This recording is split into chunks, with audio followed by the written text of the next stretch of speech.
Hello future stars, welcome to our channel Krishna tutorials. Myself Priyansh Dikshit और आज हम लोग पढ़ने जा रहे हैं हमारे क्लास 9 फिजिक्स का हमारा फोर्थ चैप्टर जिसका नाम है कार्य तथा ऊर्जा, जिसको इंग्लिश में हम लोग बोलते हैं वर्क एंड एनर्जी। इसका हम लोग आज सेकंड पार्ट करने वाले हैं। फर्स्ट पार्ट के अंदर हमने देखा कि वर्क क्या होता है, वर्क कब कब नहीं होता है, और वर्क का जो फॉर्मूला था वो हमारा कहाँ से आया था, वो फॉर्मूला हमने देखा। और हमने देखा वर्क के कितने प्रकार का होता है, उसका क्या क्या नेचर होता है, कब पॉजिटिव वर्क होता है, कब निगेटिव वर्क होता है, और कब शून्य कार्य होता है हमारा। ये तीनों चीजें हमने देखी। अब आज के चैप्टर में हम उसके आगे की चीजें देखने वाले हैं। पहले हमने वर्क के बारे में सारी चीजें जान ली, यानी कि कार्य के बारे में सारी चीजें जान ली हैं। अब हम जानेंगे ऊर्जा के बारे में सारी चीजें। ऊर्जा क्या होता है? अब देखो, ऊर्जा को इंग्लिश में हम लोग क्या कहते हैं? ऊर्जा को इंग्लिश में कहा जाता है एनर्जी। अब भैया ये आखिर ऊर्जा होती क्या है? ऊर्जा का मतलब सिंपल सा है कि अगर तुम्हें कार्य करना है तो कार्य करने के लिए तुम्हारे अंदर जो क्षमता होनी चाहिए उसको कहेंगे हम लोग ऊर्जा। मतलब मतलब अगर हम यहाँ पे खड़े होकर बोल रहे हैं तो इस बोलने के लिए हमारे अंदर क्या क्षमता है? हमारे अंदर एक टाइप की ऊर्जा है, उसी वजह से हम बोल पा रहे हैं। मतलब हमने खाना खाया, खाना से हमें ऊर्जा मिली और उसकी वजह से हम यहाँ पे खड़े होकर बोल पा रहे हैं। तो ऊर्जा को हम लोग क्या बोलते हैं कि एक ऐसी क्षमता जिसके कारण हम किसी कार्य को कर पाते हैं उसको हम लोग बोलते हैं ऊर्जा। ठीक है, सिंपल सी चीज है। अब तुम लोग को देखो, इसके और भी एग्जाम्पल तुम लोग देख सकते हो। क्या क्या एग्जाम्पल है? जैसे जैसे मान लो गाड़ी चल रही है तुम्हारी, ठीक है। अब गाड़ी चलने के लिए तुम्हें ऊर्जा कहाँ से मिल रही है? गाड़ी चलना एक कार्य है। अब कार्य को होने के लिए एक क्षमता की आवश्यकता होती है, जिस क्षमता को हम लोग ऊर्जा बोलते हैं। अब वो क्षमता गाड़ी के लिए क्या है? गाड़ी के लिए वो क्षमता प्रदान कर रहा है पेट्रोल। पेट्रोल की वजह से हमें ऊर्जा मिल रही है और वो ऊर्जा हमारी गाड़ी को चला पा रही है, यानी कि कार्य करा पा रही है हमारा। तो हम लोग ऐसे आसानी से बोल सकते हैं ऊर्जा की परिभाषा क्या होगी कि अगर कोई वस्तु कार्य कर रही है तो उसको कार्य करने के लिए जो क्षमता की आवश्यकता है उसको हम लोग ऊर्जा बोलेंगे। सिंपली ऐसे बोलो कि किसी कार्य को करने के लिए जिस क्षमता की आवश्यकता होती है उसको हम लोग ऊर्जा बोलते हैं। बस सिंपल सी ये डेफिनेशन है ऊर्जा की। अब भैया, ऊर्जा कितने प्रकार की होती है? ऊर्जा हमारी दो टाइप्स की होती है। एक होती है गतिज ऊर्जा,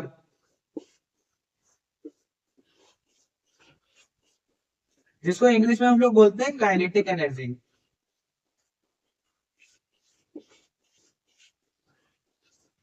और एक होती है हमारी स्थितिज ऊर्जा,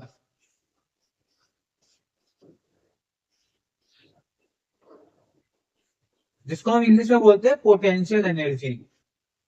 पोटेंशियल। देखो, ऊर्जा तुम्हें समझ में आ गया? ऊर्जा क्या होता है? एक ऐसी क्षमता जिसकी वजह से कार्य हो पा रहा है उसको हम लोग बोलेंगे ऊर्जा। अब ऊर्जा दो प्रकार की होती है, एक होती है गतिज ऊर्जा, एक होती है स्थितिज ऊर्जा। गतिज ऊर्जा कौन सी ऊर्जा होती है? गतिज ऊर्जा वो ऊर्जा होती है जो हमारे किसी वस्तु में गति के कारण प्राप्त होती है। अगर कोई वस्तु गति कर रही है तो उसके अंदर जो ऊर्जा होगी उसको हम लोग गतिज ऊर्जा बोलेंगे। और किसी वस्तु में स्थिति के कारण, उसकी स्थिति के कारण अगर कोई ऊर्जा आ रही है तो उसको हम लोग बोलते हैं स्थितिज ऊर्जा। जैसे ये है, इसकी स्थिति आ गई है, हम लोग हवा में इसको टांग रखा है, अब इसको जैसे हम छोड़ेंगे नीचे जाने लगेगा। तो यहाँ पर इसके अंदर है स्थितिज ऊर्जा एक प्रकार की। वैसे रबर बैंड है, जैसे हमने उसको खींच रखा है तो उनकी स्थिति में एक ऊर्जा उत्पन्न हुई है, उस ऊर्जा को हम लोग बोलते हैं स्थितिज ऊर्जा। ठीक है। अब इनको तुम लोग एक बार नोट कर लो। हम लोग गतिज ऊर्जा को थोड़ा अच्छे से देखते हैं कि गतिज ऊर्जा क्या होता है, एग्जांपल्स क्या होंगे गतिज ऊर्जा के, डेफिनेशन हम लोग कैसे लिखेंगे एग्जाम में। अब हम लोग देखने जा रहे हैं काइनेटिक एनर्जी के बारे में अच्छे से, कि काइनेटिक एनर्जी क्या होता है और इसका फॉर्मूला क्या होता है, इसका क्या क्या एग्जाम्पल होंगे, ये सब देखने वाले हैं हम लोग। ठीक है। अब काइनेटिक एनर्जी क्या होता है? काइनेटिक एनर्जी ऐसा होता है जब कोई वस्तु गति कर रही है, यानी कि चल रही है, यानी कि मोशन में है, तो उसके अंदर एक एनर्जी स्टोर होती है जिसकी वजह से वो किसी और से काम करवा सकती है। यानी कि उस गति की वजह से उस ऑब्जेक्ट में, उस वस्तु में एक ऐसी क्षमता उत्पन्न हो जाती है जिसकी वजह से वो किसी और से कार्य करा सकती है। अब वो कैसे हम लोग समझ सकते हैं? जैसे मान लो कि हमारे पास कार है, ये कार है हमारी, और ये कार चल के जा रही है इधर के लिए। अब यहाँ पे रखा हुआ है एक डिब्बा। ठीक है। अब ये कार चल रही है 20 स्पीड से। ठीक है। जब ये कार 20 स्पीड से चल रही है तो क्या होगा? इसके पास एक काइनेटिक एनर्जी होगी। हमने अभी बताया कोई भी अगर वस्तु गति कर रही है तो उसके पास गतिज ऊर्जा होती है, और ये चल रही है हमारी 20 स्पीड से, तो इसके पास होगी एक काइनेटिक एनर्जी। ठीक है। अब जब इसके पास काइनेटिक एनर्जी होगी तो क्या होगा? अगर तुम कुछ सोच के देखो, अगर तुम साइकिल चला रहे हो, काफी बार तुम लोगों ने क्या होगा, साइकिल तुम चला रहे हो, सामने से एक इंसान आया, तुमने जाके उसके ठोके और वो इंसान उड़ के गिर गया जाके नीचे। क्यों गिरा जाके?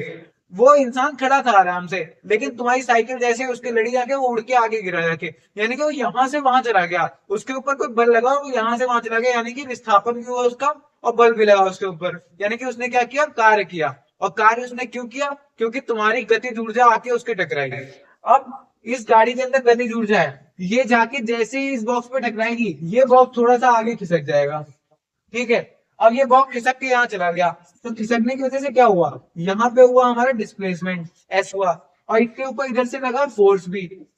अब इधर से लगा फोर्स, इसका हुआ डिस्प्लेसमेंट, यानी कि यहाँ पे क्या हो गया? यहाँ पे हमारा वर्क हो गया।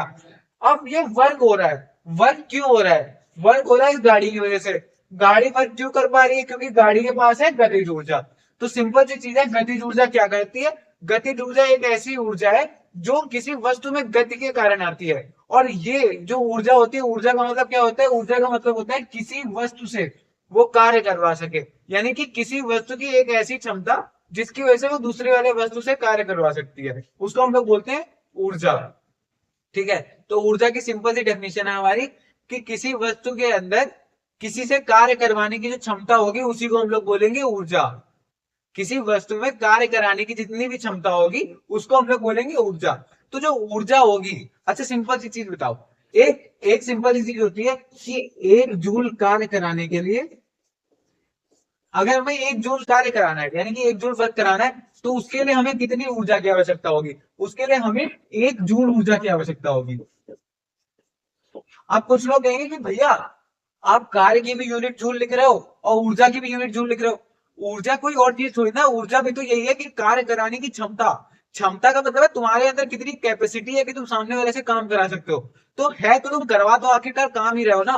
तो यहाँ पर भी वो तो कार्य ही रहा है, बस उसके अंदर ऊर्जा है। ऊर्जा का मतलब उसकी कैपेसिटी कितनी है, वो कितना कार्य करवा सकता है उससे। तो इसके अंदर इसका है 1 जूल ऊर्जा है इसके अंदर। तो 1 जूल कार्य करवा सकता है सामने वाले बंदे से। तो सिंपल से हम लोग कह सकते हैं कि 1 जूल कार्य कराने के लिए हमको 1 जूल ऊर्जा की आवश्यकता होती है। तो यहां से तुम्हें समझ में आ गया कि ऊर्जा की जो यूनिट होती है वो जूल होती है हमारी। तो ऐसे लिख लो तुम, यूनिट जो होती है ऊर्जा की वो जूल होती है, ठीक है। यानी कि जो यूनिट ऊर्जा की होगी हमारी, वो कार्य के समान ही होगी। जैसे कार्य की जो यूनिट होती थी हमारी, वही जूल ऊर्जा की यूनिट होगी। जो हमारी कार्य की यूनिट होती थी वही हमारी ऊर्जा की भी यूनिट होगी यहाँ पे, ठीक है। अब देखो, अब आता है हमारे सामने कि भैया आपने बता दिया, अब इसका फॉर्मूला क्या होगा जाके। गतिज ऊर्जा की डेफिनेशन क्या होती है? कोई वस्तु अगर गति कर रही है तो उस गति के कारण उस वस्तु के अंदर कितनी ऊर्जा है उसको हम लोग बोलेंगे काइनेटिक एनर्जी, यानी कि गतिज ऊर्जा। अब गतिज ऊर्जा का फॉर्मूला क्या होता है? गतिज ऊर्जा का हमारे सामने फॉर्मूला आता है 12 mv²। अगर कोई वस्तु 20 स्पीड से चल रही है, जैसे ये वस्तु थी हमारी गाड़ी, ये 20 स्पीड से चल रही थी, इसका द्रव्यमान है मान लो m। तो अगर हमें इसकी काइनेटिक एनर्जी लिखनी है तो हम लिखेंगे वो 12 × m × v², यानी कि मास इसका यहाँ पे डाल देंगे और v का स्क्वायर, यानी कि इसकी जो स्पीड है, वेलोसिटी जो है इसकी, उसका स्क्वायर यहाँ पे, ठीक है। अब इसके बाद में हम लोग देखने जा रहे हैं कि ये वाला जो फॉर्मूला है जो हमने डायरेक्ट यहाँ पे लिख दिया है, ये फॉर्मूला आखिर आया तो आया कहां से। हम लोग अब देखने जा रहे हैं कि हमारा जो फॉर्मूला है kinetic energy equal to 12 mv², ये फॉर्मूला आखिर कहां से आया। इसके लिए हमें देखना पड़ेगा कि जैसे मान लो मेरे पास एक बॉल है, ठीक है, ये बॉल है, इसका मास है m मान लो, ठीक है।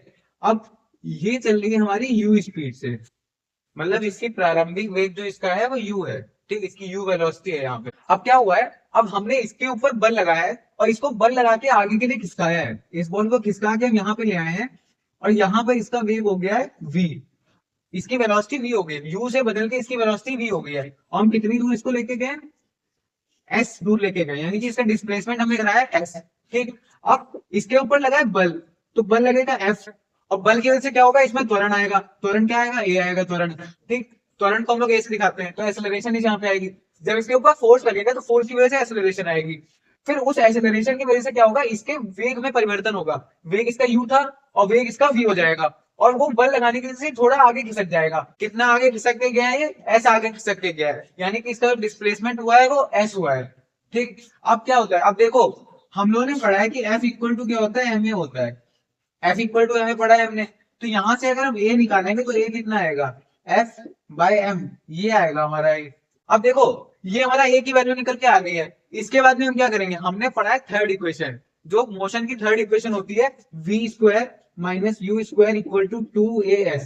ये वाली इक्वेशन पढ़ी है हम लोगों ने। यहाँ पर ए की वैल्यू ये वाली पुट करेंगे, जो एफ बाय एम वाली वैल्यू निकल के आई है वो वाली वैल्यू यहाँ पे पुट करेंगे। तो क्या होगा, V square minus U square is equal to 2 into A की जगह पे F by M into S. ठीक, अब क्या करेंगे, m को इधर भेज रहे हैं और 2 को भी इधर भेज रहे हैं। यहाँ टू मल्टीप्लाई में तो यहाँ पे डिवाइड में आएगा, m यहाँ डिवाइड में तो यहाँ पे मल्टीप्लाई में आएगा। तो क्या होगा हमारा 1/2 into M V square minus U square equal to, यहाँ पे हमारा बचेगा f इंटू एस। अब हमने तुम लोग को बता दिया कि तुम्हारे सिलेबस में f इंटू एस क्या होता है। अगर फोर्स जिस डायरेक्शन में लग रहा है विस्थापन भी उसी डायरेक्शन में हो रहा है, तो तुम्हारा f इंटू एस का वैल्यू क्या होती है, ये हमारी होती है वर्क के इक्वल। और जो वर्क है, वर्क करने के लिए हमें चाहिए होगी ऊर्जा, और यहाँ पर इसके अंदर गति कर रहा है, तो गति के कारण इसके अंदर कौन सी ऊर्जा आएगी, काइनेटिक एनर्जी। तो काइनेटिक एनर्जी इक्वल टू हमारा ये आया। अब देखो काइनेटिक एनर्जी इक्वल टू आया half M V square minus U square, ये हमारा निकल के आया है। अब ये होता है हमारा रियल में काइनेटिक एनर्जी का फॉर्मूला।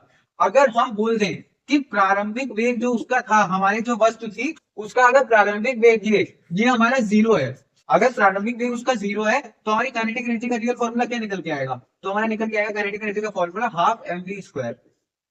और तुम्हारे सिलेबस में ज्यादातर क्या होगा कि प्रारंभिक वेग 0 ही होगा, तो तुम्हारे सिलेबस में यही वाला फॉर्मूला यूज होने वाला है। लेकिन जब 11th क्लास में तुम पढ़ोगे तो तुम्हें ये वाला फॉर्मूला दिखाई देगा। 11th क्लास में यही वाला फॉर्मूला यूज होता है, और तुम्हारे 9th क्लास में ज्यादातर प्रारंभिक वेग 0 होता है, इसलिए ये वाला फॉर्मूला यूज होता है। क्योंकि यू स्क्वायर की जगह पे जब 0 डाल दोगे तो यहाँ पे केवल वी स्क्वायर बचेगा, और वी स्क्वायर यहाँ पे आ गया।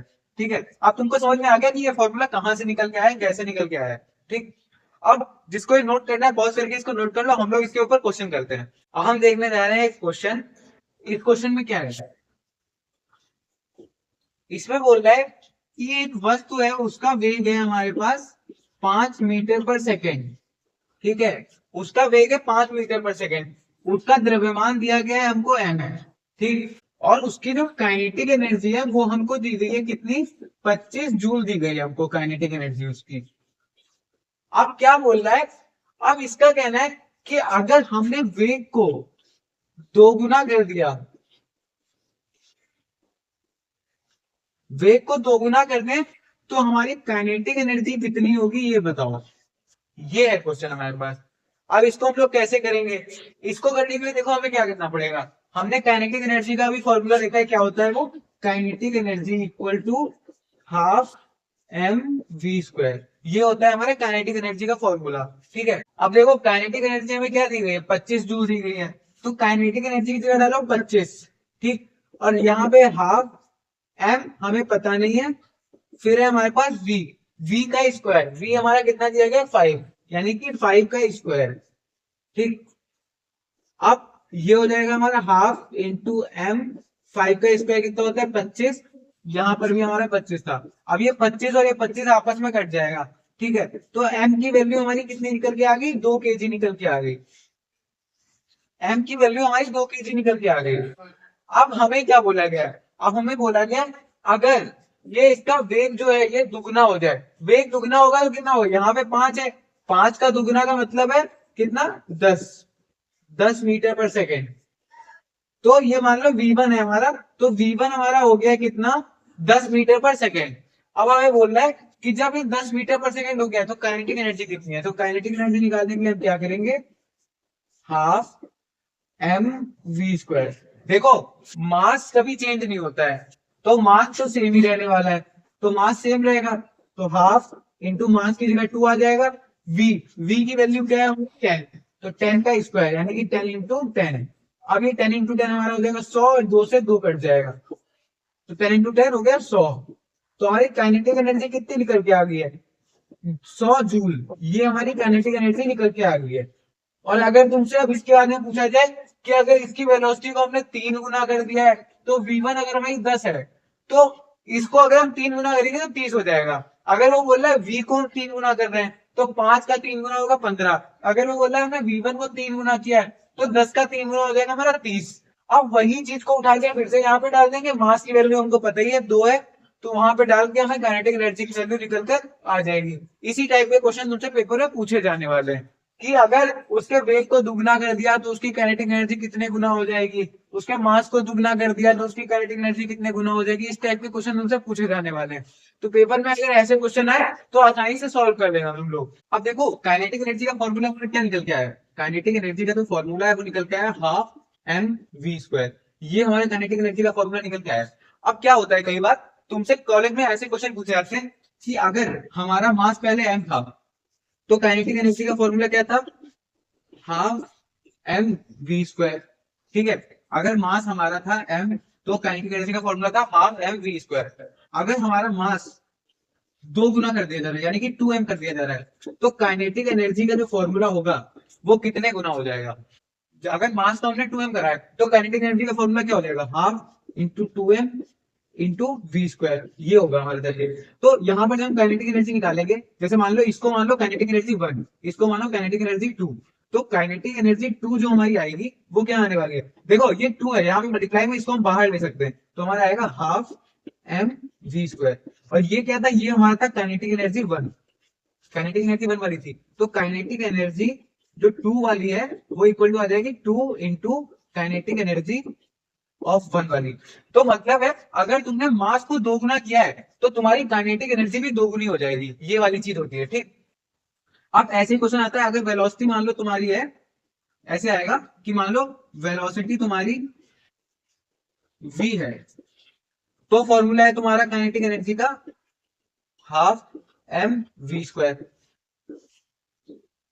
अगर तुम्हारी वेलोसिटी v है तो काइनेटिक एनर्जी का फॉर्मूला है हाफ एम वी स्क्वायर। अगर तुम्हारी वेलोसिटी हो जा रही है 2v तो काइनेटिक एनर्जी का फॉर्मूला जो होगा वो कितने गुना हो जाएगा। वैसे ही इसको भी मान लो काइनेटिक एनर्जी 1, इसको मान लो kinetic energy 2, half M V की जगह पे 2v पड़ेगा यहाँ पे, फिर ये स्क्वायर। अब देखो यहाँ पर है 2 का स्क्वायर, ये देखो इसको खोल के जब लिखेंगे हाफ एम, यहाँ पे 2 का स्क्वायर इंटू वी का स्क्वायर। 2v के स्क्वायर को हम ऐसे लिख सकते हैं 2 का स्क्वायर इंटू वी का स्क्वायर। तो इसको हम लिखेंगे 2 का स्क्वायर बाहर ले लिया हमने, हाफ एम वी स्क्वायर ये ले लिया हमने। ठीक, अब 2 का जो स्क्वायर होता है वो क्या होता है, 4 होता है वो। तो हमारी काइनेटिक एनर्जी की वैल्यू कितनी आई है, 2 का स्क्वायर होना हो जाएगा 4। और ये जो है ये हमारा काइनेटिक एनर्जी 1 वाली थी, काइनेटिक एनर्जी 1 वाली जो थी वो ये है। तो 4 इंटू काइनेटिक एनर्जी 1। तो मतलब है अगर तुम वेलोसिटी को दुगना कर रहे हो तो क्या होगा, तुम्हारी जो काइनेटिक एनर्जी है वो 4 गुनी हो जाएगी। मतलब पहले काइनेटिक एनर्जी ये आ रही थी वो 4 गुनी हो जाएगी। ठीक, अब देखो इसको तुम ऐसे भी समझ सकते हो कि अगर यहाँ पे 3 गुना करते हैं हम लोग, v की जगह पे 3v हो जाता। अगर अगर ये 3v होता तो क्या होता, यहाँ पर 3v का स्क्वायर आता, फिर यहाँ पर 3 का स्क्वायर आता, फिर बाहर 3 का स्क्वायर आता और यहाँ पे काइनेटिक एनर्जी 1 वाली होती तो 3 का स्क्वायर कितना होता है, 9 गुनी हो जाती। तो वही चीज है, अगर तुम 3 गुनी करोगे तो तुम्हारी 3 के स्क्वायर से मल्टीप्लाई होगी, 4 गुनी करोगे तो 4 के स्क्वायर से मल्टीप्लाई होगी, 5 गुनी करोगे तो 5 के स्क्वायर से मल्टीप्लाई होगी, अगर तुम 2 गुनी करोगे तो तुम्हारी 2 के स्क्वायर से मल्टीप्लाई होगी। तो अगर तुमने वेलोसिटी को दुगना किया है तो तुम्हारी जो काइनेटिक एनर्जी होगी वो 4 गुनी हो जाएगी। 3 गुना किया वेलोसिटी को तो 9 गुनी हो जाएगी, 4 गुना किया है तो 16 गुनी हो जाएगी, 5 गुना किया है तो 25 गुनी हो जाएगी। ये वाली चीजें तुमसे पेपर में हो सकता है पूछी जाए। इस चीज को तुम लोग याद रख सकते हो कि काइनेटिक एनर्जी में तुम्हारे ऐसे भी क्वेश्चन आते हैं कि अगर तुमने वेलोसिटी तुम्हारी v थी तो तुम्हारा ये था हाफ एम वी स्क्वायर की तुम्हारी काइनेटिक एनर्जी। अगर तुमने वेलोसिटी को 2v कर दिया तो तुम्हारी जो काइनेटिक एनर्जी होगी वो कितनी गुनी हो जाएगी। देखो वेलोसिटी वाला जो पार्ट है ऐसे याद रखो, वेलोसिटी वाले पार्ट में आ रहा है स्क्वायर। ठीक है, वेलोसिटी वाले पार्ट में स्क्वायर आ रहा है, यहाँ पे वेलोसिटी का स्क्वायर है। तो क्या होगा, वेलोसिटी को हम जितना गुना करेंगे उसके स्क्वायर से काइनेटिक एनर्जी की मल्टीप्लाई हो जाएगी। अगर जैसे मान लो वेलोसिटी का यहाँ पे स्क्वायर आ रहा है तो अगर हमने वेलोसिटी को 2 गुना किया है तो यहाँ पे 2v का स्क्वायर आएगा तो निकल के आएगा 2 का स्क्वायर बाहर और v का स्क्वायर। अगर हमने वेलोसिटी को मान लो 3 गुना किया है तो यहाँ पे 3v का होल स्क्वायर आएगा।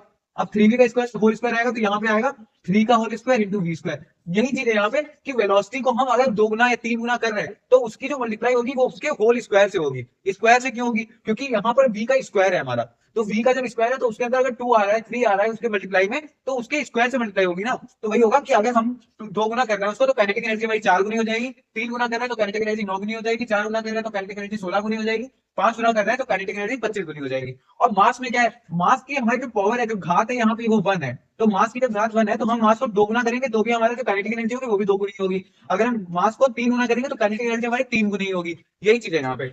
अब हमारे सामने आता है वर्क एनर्जी थ्योरम। अब भैया ये वर्क एनर्जी थ्योरम क्या है, वर्क एनर्जी थ्योरम। अब भैया आगे ये वर्क एनर्जी थ्योरम की जरूरत क्यों पड़ी?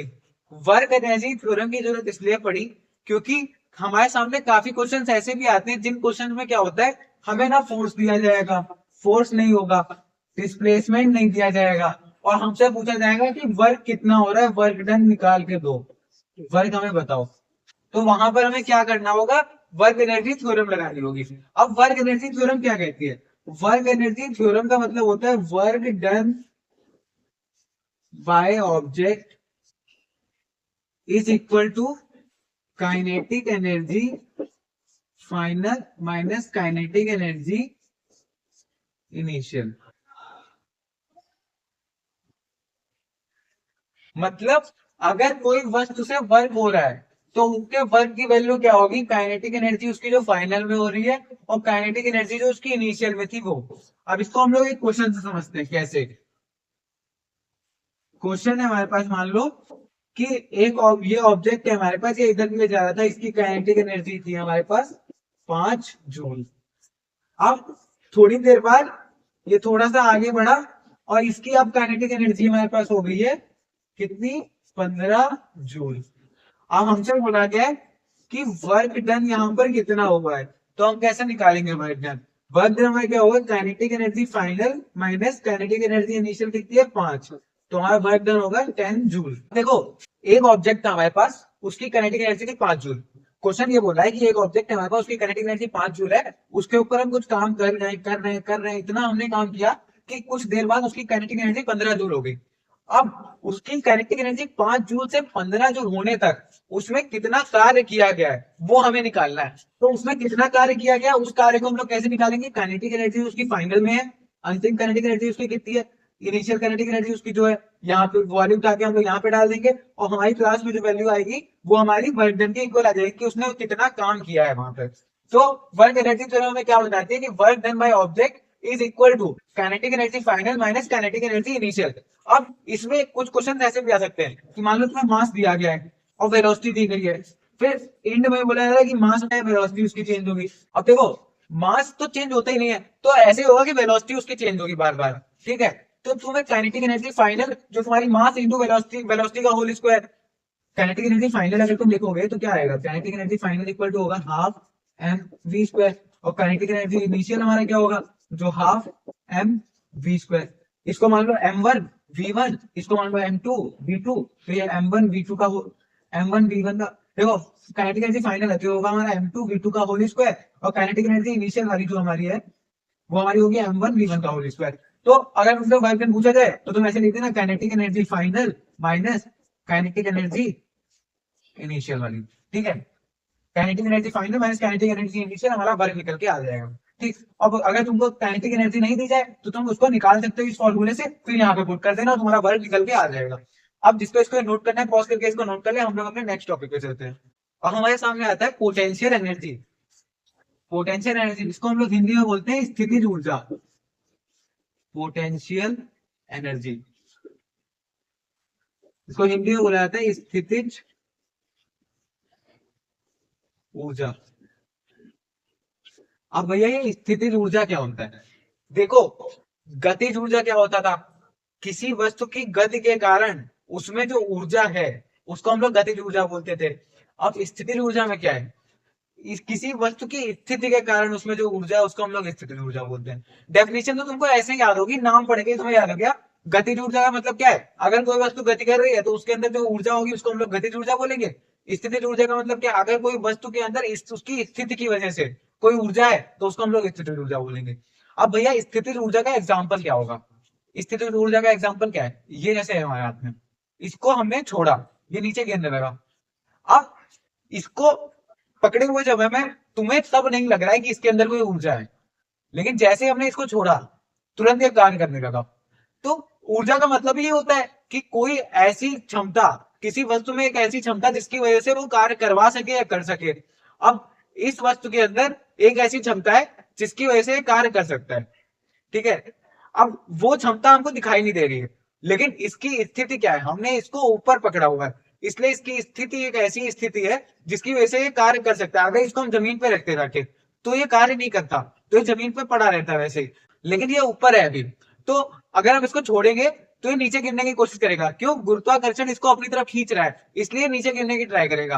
अब ये नीचे गिरने का जब ट्राई करेगा तो उसके पीछे इसके अंदर से एक ऊर्जा बाहर निकलेगी जिसकी वजह से ये कार्य करेगा। तो वही चीज है यहाँ पे, स्थितिज ऊर्जा का मतलब क्या होता है? एक ऐसी ऊर्जा जो किसी वस्तु के अंदर उसकी स्थिति के कारण आ रही है। जैसे मान लो जैसे गुलेल देखी होगी तुमने, सबने गुलेल को पकड़ के हमने खींच रखा है। जब हम यहाँ पे पकड़ के खींचे हुए हैं, हमें इसको देख के नहीं लग रहा है कि हमने इसके अंदर कोई ऊर्जा को संरक्षित कर रखा है, यानी कि ऊर्जा को इकट्ठा कर रखी है। जैसे ही इसको हम छोड़े, तुरंत हमारा जो भी ईंटा वगैरह उसमें फंसा होगा वो तुरंत उड़ता हुआ जाएगा और पेड़ में लड़ेगा जाके, जहां भी हम मार रहे हैं वहां पे लगेगा जाके। तब हमें पता चलेगा कि इसके अंदर ऊर्जा थी, वो ऊर्जा हमारी कार्य करवा दी हमको। तो वही होता है यहाँ पे, स्थितिज ऊर्जा का मतलब होता है कि इसकी स्थिति के कारण उसके अंदर कोई ऊर्जा होगी जिसके कारण वो कार्य करेगा। ठीक है। अब स्थितिज ऊर्जा हमारी कई प्रकार की होती है।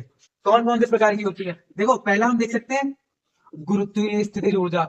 गुरुत्वीय, अब गुरुत्वीय स्थितिज ऊर्जा क्या है? गुरुत्वीय स्थितिज ऊर्जा का मतलब है कि ग्रेविटेशन के कारण जो स्थितिज ऊर्जा हमारे सामने उत्पन्न हो रही है, ये जो हमारे सामने स्थितिज ऊर्जा है, इसको हम छोड़ रहे हैं, नीचे गिर रहा है, ये हमारी ग्रेविटेशन के कारण है। यानी कि जो गुरुत्वाकर्षण है उसकी वजह से इसको नीचे की तरफ बल लग रहा है और ये नीचे जाना चाह रहा है। अब इसके ऊपर अगर नीचे की तरफ से बल लग रहा है और ये विस्थापित भी हो रहा है, ये ऊपर था, ये नीचे जा रहा है, विस्थापित भी हो रहा है, तो यहाँ पे हो रहा है कार्य। अब वो कार्य किस वजह से हो रहा है? गुरुत्वीय स्थितिज ऊर्जा की वजह से। तो गुरुत्वीय स्थितिज ऊर्जा का मतलब यही होता है कि गुरुत्वाकर्षण के कारण जो स्थितिज ऊर्जा उत्पन्न होती है उसी को हम लोग बोलते हैं गुरुत्वीय स्थितिज ऊर्जा। ठीक है। अब दूसरा हमारे सामने आता है विद्युत स्थितिज ऊर्जा। विद्युत स्थितिज ऊर्जा।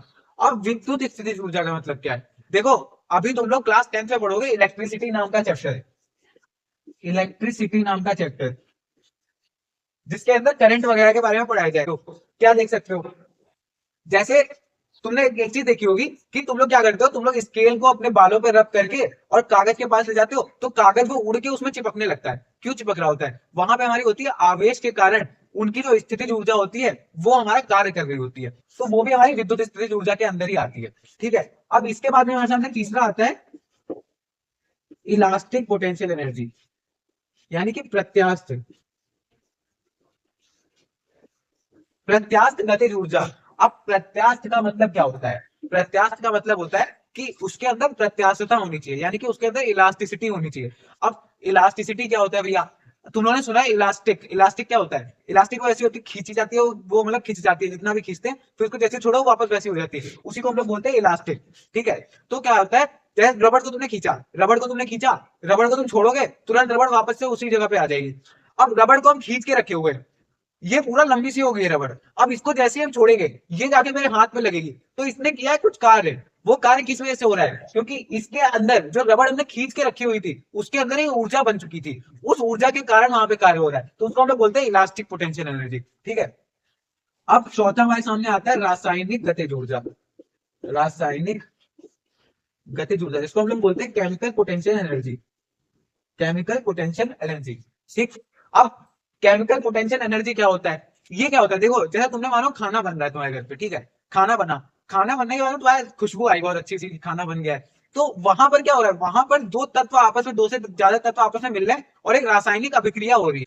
मतलब वहां पे क्या हो रहा है, उसकी ऊर्जा कार्य कर रही है कुछ, उस ऊर्जा की वजह से वो खाना बन पा रहा है, तो वहां पर एक कार्य हो रहा है। तो क्या होता है कि रासायनिक तत्व जो होते हैं हमारे, उनके कारण भी हम लोग कार्य कर सकते हैं, तो हम लोग बोलते हैं रासायनिक स्थितिज ऊर्जा भी होती है हमारे पास। ठीक है। अब इसके बाद में हमारे सामने एक आता है पांचवा, नाभिकीय स्थितिज ऊर्जा। अब देखो, नाभिकीय स्थितिज ऊर्जा क्या होता है? जो हमारा सूरज है, सूरज इसका सबसे अच्छा एग्जांपल है। सूरज के अंदर क्या होता है, बहुत सारे नाभिक का विखंडन खंडन मतलब चलता रहता है, कि नाभिक टूट रहे हैं, बन रहे हैं, वो सब चलता रहता है, उनके कारण भी एक ऊर्जा निकलती है, उसको हम लोग बोलते हैं नाभिकीय स्थितिज ऊर्जा। ठीक है। उस ऊर्जा की वजह से ही हम लोग अपने आसपास में चीजें देख पा रहे हैं, उस ऊर्जा की वजह से हमें प्रकाश मिल रहा है और उसी ऊर्जा की वजह से हम लोग देख पाते हैं, तो वहां पर होती है हमारी नाभिकीय स्थितिज ऊर्जा। ऐसे हमारी काफी सारी स्थितिज ऊर्जा होती है, वो सब तुम लोग 11th क्लास में अच्छे से पढ़ोगे। हमारे सिलेबस में क्या है? हमारे सिलेबस में केवल गुरुत्वीय स्थितिज ऊर्जा, हम गुरुत्वीय स्थितिज ऊर्जा को अच्छे से पढ़ने जा रहे हैं। ये सब जो हमने बताया है वो तुम लोग एक बार को ध्यान रखो, अगर तुमसे कोई पूछ दे विद्युत स्थितिज ऊर्जा क्या होता है तो तुम्हें पता होना चाहिए, इलास्टिक स्थितिज ऊर्जा क्या होती है, प्रत्यास्थ स्थितिज ऊर्जा क्या होती है वो पता होनी चाहिए, रासायनिक स्थितिज ऊर्जा क्या होती है, नाभिकीय स्थितिज ऊर्जा क्या होती है, ये सब भी पता होना चाहिए तुमको, अगर कोई ने तुमसे पूछ दिया। वरना तुमसे बोलेगा कि 9th क्लास की बुक में तुमको ये सब चीजें मिलेंगी, अगर तुम्हें 9th क्लास की बुक में ये सब चीजें मिल रही हैं, तो सामने वाले बंदे ने अगर तुमसे पूछ दिया कि भाई ना तुम्हारी क्लास की बुक में तो है और तुमने पढ़ा नहीं है, इसलिए हमने सारी चीजें तुमको बता दी कि इससे क्या होती है, लेकिन मेनली हमारे सब्जेक्ट में केवल गुरुत्वीय स्थिति ऊर्जा ही है, तो हम लोग उसको अभी अच्छे से पढ़ने वाले हैं। ठीक है, अब जिसको इसको नोट करना है, पॉज करके इसको नोट कर ले, हम लोग अपने नेक्स्ट टॉपिक पे चलते हैं। अब हमारे सामने आते हैं गुरुत्वीय स्थिति ऊर्जा। गुरुत्वीय स्थिति ऊर्जा, जिसको हम लोग बोलते हैं ग्रेविटेशनल पोटेंशियल एनर्जी। ठीक है, अब इसका फॉर्मूला क्या होता है भैया? इसको हम लोग बोलते हैं पोटेंशियल एनर्जी, तो है ही है, तो इसका फॉर्मूला क्या होता है भैया? इसका फॉर्मूला होता है mgh, ये होता है इसका फॉर्मूला। अब भैया ये फॉर्मूला कहां से आया है? ये फॉर्मूला आने के पीछे का रीजन क्या है, ये बताइए हमको। अब इस फॉर्मूले के आने के पीछे का रीजन क्या है वो हम बताते हैं। देखो, एक मान लो डिब्बा है तुम्हारे पास, ठीक है, ये जमीन पे रखा हुआ है। ठीक, अब तुमने क्या किया, इस डिब्बे का, अच्छा देखो एक बार बताओ, अगर कोई डिब्बा है तुम्हारे पास, इसका मास है मान लो m, ठीक, तो इसका वजन कितना होगा? अगर तुमसे पूछा जाए इसका वेट कितना है, तो वेट उसका कितना होगा? इसका वेट हमारा होगा mg। ये तो पता है सबको कि वेट क्या होता है, वेट mg के बराबर होता है। अब इसको अगर हमें जमीन से उठाना है तो हमें कितना बल लगाना पड़ेगा?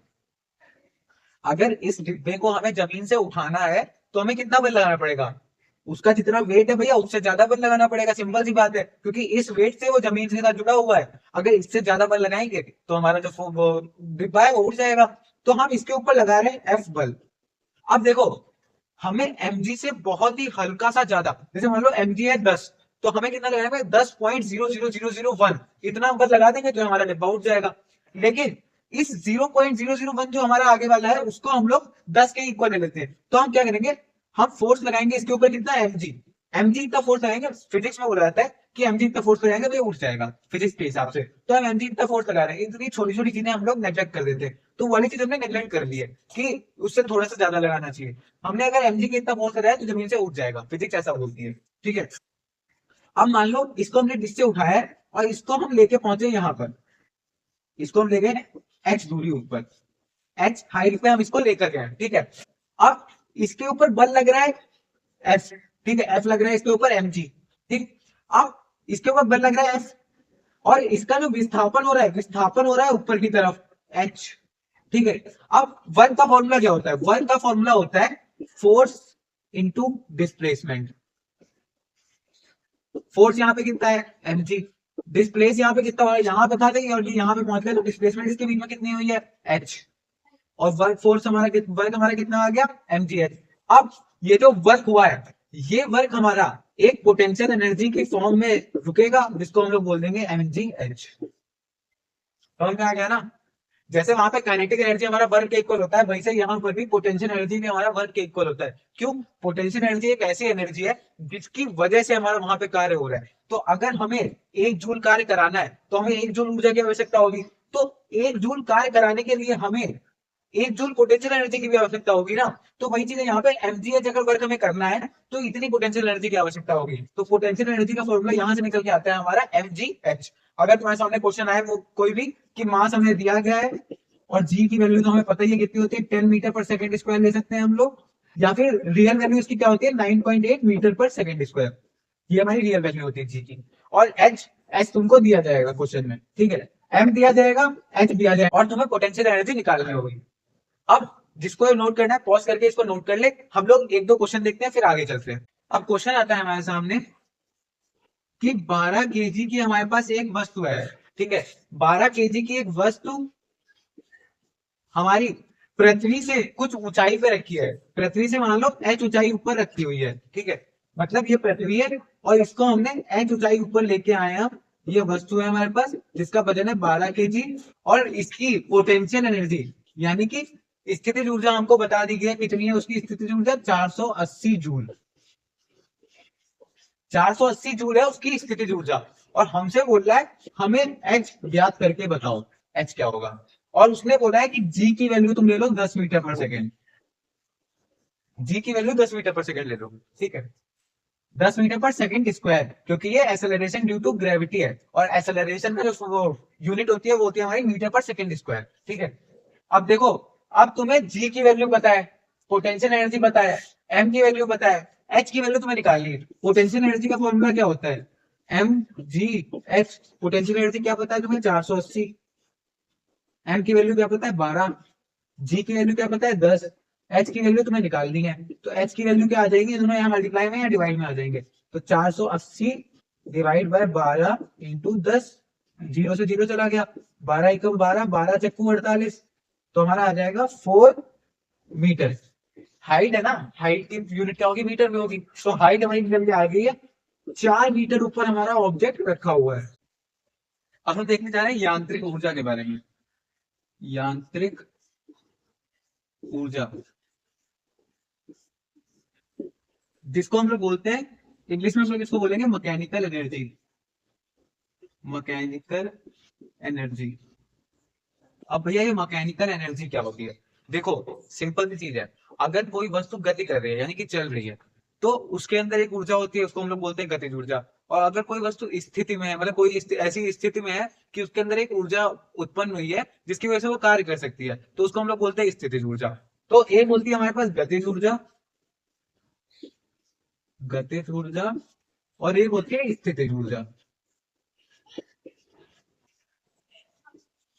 यानी कि एक होती है काइनेटिक एनर्जी और एक होती है पोटेंशियल एनर्जी। ठीक है।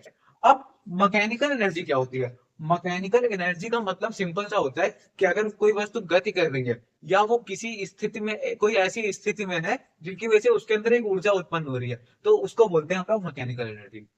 मतलब भैया समझ में नहीं आया, मतलब ये है कि हमारी जो काइनेटिक एनर्जी है, काइनेटिक एनर्जी, और जो हमारी पोटेंशियल एनर्जी है,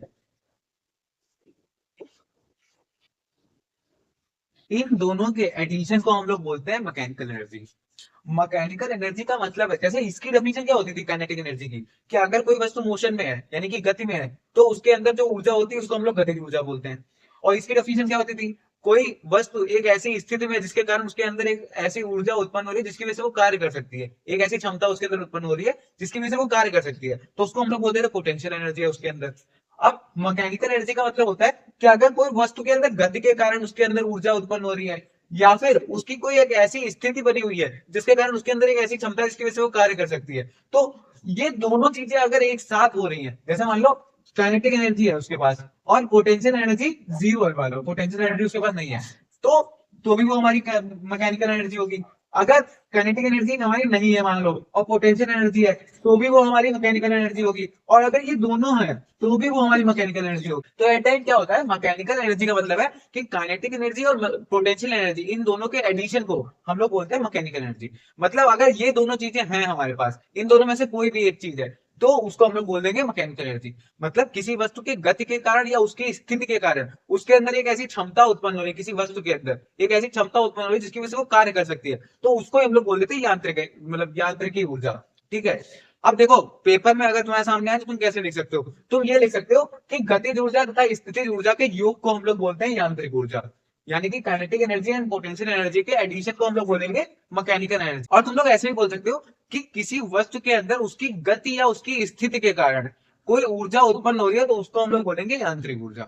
ठीक है, सिंपल सी चीज है। मतलब काइनेटिक एनर्जी और पोटेंशियल एनर्जी के एडिशन को हम लोग बोलते हैं यांत्रिक ऊर्जा। अब इसका उदाहरण क्या हो सकता है, इसका उदाहरण है हमारे पास में, जैसे ये मार्कर को हम गिराए थे, तुम लोगों ने देखा था वही वाला। जैसे मान लो ये मार्कर यहाँ पे है, इस टाइम पे इसके अंदर क्या है, इसके अंदर ये गति तो कर नहीं रहा है, तो इसके अंदर क्या है, केवल पोटेंशियल एनर्जी है। फिर हमने इसको छोड़ा था, छोड़ा तो यहाँ पे आया ये, यहाँ पे आने पे इसके अंदर क्या है, इसके अंदर पोटेंशियल एनर्जी भी है, मतलब ये हमारे हाथ में नहीं है, ये छूटा हुआ है। तो जैसे मान लो ये छूट गया था, तो ये जब यहाँ पे था तो इसके अंदर क्या हुआ, इसके अंदर पोटेंशियल एनर्जी भी है और काइनेटिक एनर्जी भी है। क्यों, क्योंकि ये नीचे जाना चाह रहा है, तो यहाँ पर भी जो होगी उसके एडिशन को हम लोग बोलेंगे मैकेनिकल एनर्जी। यहाँ पर जब थी तो इसकी जो एडिशन था उसको हम लोग बोलेंगे मैकेनिकल एनर्जी, और जब ये जमीन पे पहुंच जाएगी तो इसका पोटेंशियल हमारा जीरो हो जाएगा, लेकिन वहां पर हमारी काइनेटिक एनर्जी, एक काइनेटिक एनर्जी से जाके वो टकराएगी, तो वहां पर भी हमारे जो वो होगा मैकेनिकल एनर्जी होगा उसका एडिशन।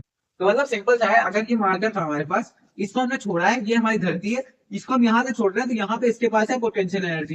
ठीक है, और काइनेटिक एनर्जी हमारी जो है वो हमारी यहाँ पर जीरो है।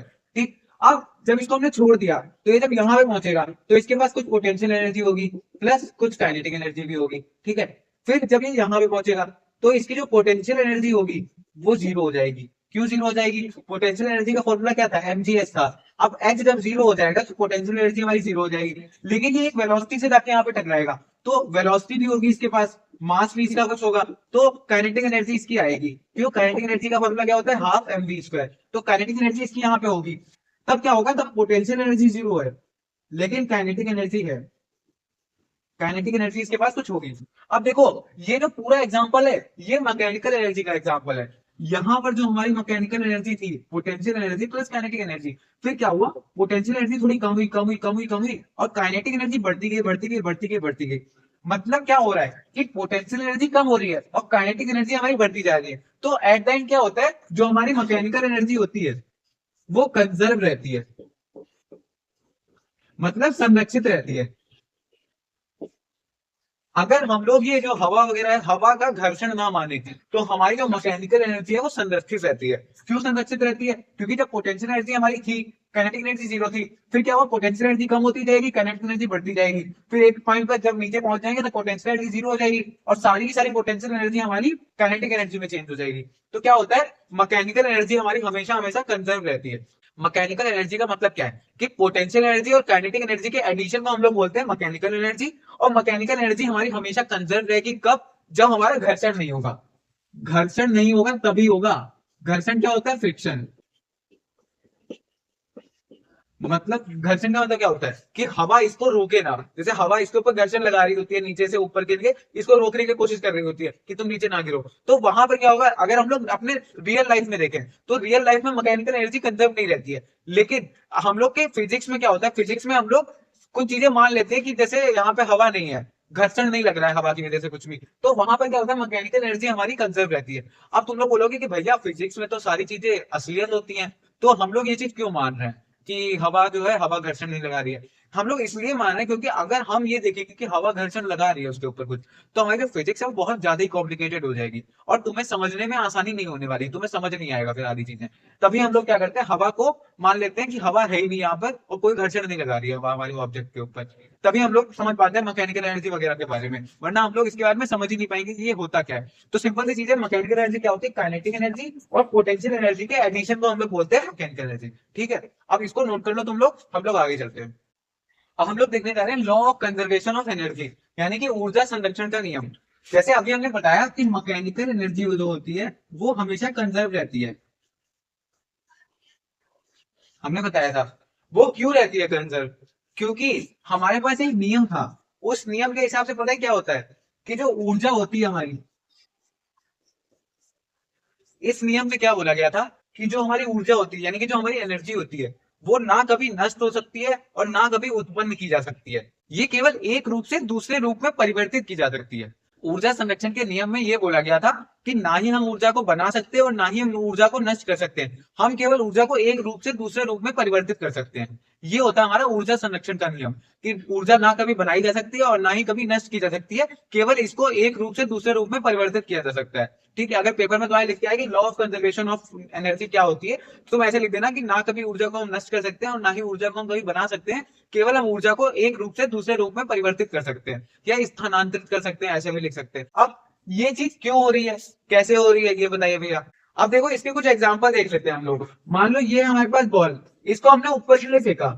अब फेंकते टाइम हमने इसको दी वेलोसिटी, ठीक है, वेलोसिटी दी, तो इसके पास क्या हुई? काइनेटिक एनर्जी हुई। ठीक, काइनेटिक एनर्जी इसके पास कुछ हुई। मान लो काइनेटिक एनर्जी है इसके पास 10 जूल, 10 जूल है काइनेटिक एनर्जी। फिर क्या हुआ? ये बॉल ऊपर गई गई गई गई गई गई और एक टाइम पे जाके रुक जाएगी। ये तो तुमने देखा है ना, जैसे इसको अगर मैं फेंका तो ये यहाँ पे जाके रुक जा रहा था, फिर नीचे आने लग रहा था, तो क्या हुआ? बॉल थोड़ी देर ऊपर गई, फिर यहाँ पे जाके बॉल रुक जाएगी। क्यों रुकी? क्योंकि यहाँ पर इसकी जो काइनेटिक एनर्जी है यानी कि जो गतिज ऊर्जा है वो जीरो हो गई है। क्यों जीरो हुई है भैया?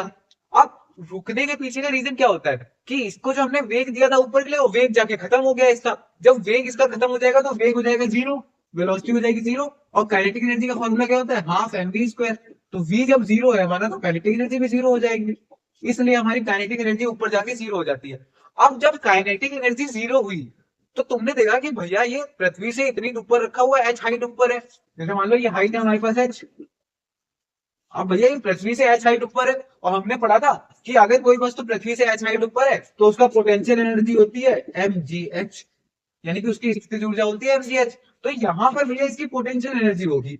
अब ये पोटेंशियल एनर्जी कितनी होगी, जब यहाँ पर काइनेटिक एनर्जी हमारी 0 हो गई है और काइनेटिक एनर्जी हमारी थी कितनी, 10 जूल थी, तो ऊपर तक जाने में इसकी काइनेटिक एनर्जी 0 हो गई है। तो मतलब है कि जो काइनेटिक एनर्जी हमारी है वो सारी की सारी काइनेटिक एनर्जी हमारी पोटेंशियल एनर्जी में चेंज हो गई है।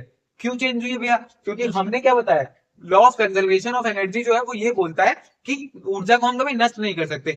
अब देखो ऊर्जा कभी नष्ट तो हो नहीं सकती, जब ऊर्जा नष्ट नहीं हो सकती तो पहले इसकी काइनेटिक एनर्जी थी 10 जूल, और जब पृथ्वी पे था तो हाइट इसकी थी 0, तो पोटेंशियल एनर्जी इसकी कितनी थी, 0 थी। यहाँ पे पोटेंशियल एनर्जी 0 थी, काइनेटिक एनर्जी 10 जूल थी। अब ये ऊपर पहुंचा तो इसकी काइनेटिक एनर्जी 0 हो गई है। तो मतलब क्या हुआ है, मतलब सारी की सारी काइनेटिक एनर्जी पोटेंशियल एनर्जी में बदल गई है। तो पोटेंशियल एनर्जी यहाँ पे हो जाएगी 10 जूल।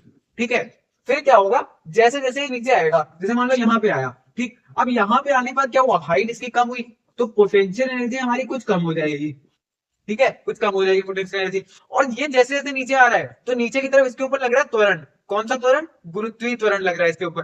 अब वो गुरुत्वीय त्वरण की वजह से इसकी जो वेलोसिटी थी, वेलोसिटी जो इसकी यहाँ पे 0 हो गई थी, वो वेलोसिटी बढ़ने लगेगी। वेलोसिटी बढ़ने लगेगी तो क्या होगा, वेलोसिटी की वैल्यू हम काइनेटिक एनर्जी में डालेंगे तो काइनेटिक एनर्जी भी हमारी बढ़ने लगेगी। तो क्या होगा, यहाँ पे आके पोटेंशियल एनर्जी हमारी कम हो जाएगी और काइनेटिक एनर्जी हमारी थोड़ी बढ़ जाएगी। 0 थी थोड़ी और बढ़ जाएगी। जैसे मान लो पोटेंशियल एनर्जी हो गई है 5 जूल और काइनेटिक एनर्जी भी हमारी हो गई है 5 जूल। ठीक है, 0 से 5 जूल आ गई और ये हमारी पोटेंशियल एनर्जी 10 जूल से 5 जूल आ गई है। फिर वैसे ही नीचे दोबारा आएंगे तो नीचे आने पर फिर से हमारी काइनेटिक एनर्जी हो जाएगी 10 जूल और पोटेंशियल एनर्जी हमारी हो जाएगी 0 जूल। ठीक है, तो क्या हो रहा है यहाँ पर पूरे में तुम्हें ये समझ में आ रहा है कि जो हमारी ऊर्जा है वो एक रूप से दूसरे रूप में परिवर्तित हो रही है। ऐसा नहीं होगा कि ऊर्जा नष्ट हो जा रही है, ऐसा नहीं होगा कि हमने 10 जूल काइनेटिक एनर्जी से फेंका है इसको और ऊपर जाके इसकी काइनेटिक एनर्जी भी 0 है, पोटेंशियल एनर्जी भी 0 है। ये नहीं हो रहा है। क्यों नहीं हो रहा है, क्योंकि ऊपर जाके पोटेंशियल एनर्जी कुछ तो होगी ना, क्योंकि एच हाइट पे mgh होती है हमारी पोटेंशियल एनर्जी। तो क्या होगा, सारी की सारी काइनेटिक एनर्जी हमारी पोटेंशियल एनर्जी में कन्वर्ट हो जाएगी, क्योंकि ऊर्जा कभी नष्ट नहीं होती है। तो इससे तुम्हें समझ में आ गया कि law of conservation of energy जो है वो हमारा क्या बोल रहा था। उसके बोलने के पीछे का रीजन ये था कि ऊर्जा हमारी कभी नष्ट नहीं हो सकती है, वो केवल एक रूप से दूसरे रूप में परिवर्तित होगी। और यहाँ पर क्या हो रहा है कि हमारी जो काइनेटिक एनर्जी है वो हमारी पोटेंशियल एनर्जी में परिवर्तित हो रही है और पोटेंशियल एनर्जी हमारी काइनेटिक एनर्जी में परिवर्तित हो रही है। ये दोनों चीजें यहाँ पर हो रही है। ठीक है, अब एक और चीज है, जैसे हमने मान लो खाना खाया है, हमने खाना खाया है तो खाने से हमें मिली है क्या, रासायनिक ऊर्जा, केमिकल एनर्जी हमें मिली है खाना खाने से। ठीक, केमिकल एनर्जी हम पी खाना खाने से। अब ये जो केमिकल एनर्जी है इसकी वजह से हम बोल रहे हैं, तो बोलने से क्या हो रहा है, ध्वनि, ध्वनि उत्पन्न हो रही है, यानी ये आवाज निकल रही है। तो उसकी वजह से ध्वनि ऊर्जा एक होती है वो निकल रही है हमारी। तो क्या हो रहा है, केमिकल एनर्जी सारी की सारी ध्वनि ऊर्जा में परिवर्तित हो रही है। हम बोल रहे हैं तो हमारे अंदर जितनी ऊर्जा थी खाना खाने की वजह से वो सारी की सारी ऊर्जा बाहर निकल रही है। तो वही हो रहा है, हमारा केमिकल एनर्जी ध्वनि ऊर्जा में परिवर्तित हो रही है। ठीक है, समझ में आ गया तुम लोग को। अब हमारे सामने आता है हमारा लास्ट टॉपिक जिसका नाम है पावर, जिसको हम लोग हिंदी में बोलते हैं शक्ति। अब ये शक्ति क्या होता है भैया, शक्ति का मतलब क्या होता है, देखो इसका एक एग्जांपल देखो। जैसे मान लो कि तुम्हें दिया गया है 5 किलो का झोला दिया गया है, ठीक, और तुम्हारे छोटे भाई को दिया गया है 5 किलो का झोला, और तुम्हारे छोटे भाई और तुमसे बोला गया है कि तुम्हें उठा के वो झोला 3 मंजिल ऊपर रखना है जाके। तो बताओ कौन पहले पहुंचेगा, पहले कौन पहुंचेगा, बड़ा वाला भाई पहुंचेगा। सिंपल सी बात है, बड़ा वाला भाई पहुंचेगा पहले ऊपर। फिर वहां पर ऊपर पहुंचने के बाद में अगर कोई दूसरा बंदा देख रहा होगा तो वो क्या बोलेगा, वो बोलेगा कि बड़े वाले के अंदर ताकत ज्यादा है, यानी कि बड़े वाले के अंदर शक्ति ज्यादा है, तभी वो पहले पहुंच गया। छोटे वाले के अंदर शक्ति कम है, तभी वो देर से पहुंच रहा है। तो जो हमारा यहाँ पे पावर होता है, पावर का मतलब क्या होता है, पावर का मतलब होता है काम करने की दर। वहां पर हमने क्या देखा, 3 मंजिल ऊपर तुम पहुंचे, तुमने एक काम किया, वो तुमने कितने समय में किया। जो बड़ा वाला लड़का था उसने वो काम बहुत ज्यादा कम समय में कर दिया, और जो छोटा वाला लड़का था उसने वो काम ज्यादा समय में किया। तो वहां पर हम देख रहे हैं काम करने की दर, कि तुमने काम किस स्पीड से किया है, उसको हम लोग बोल देंगे शक्ति। तो पावर का फॉर्मूला क्या होता है, पावर का फॉर्मूला होता है हमारा, पावर होती है हमारी वर्क अपॉन में टाइम।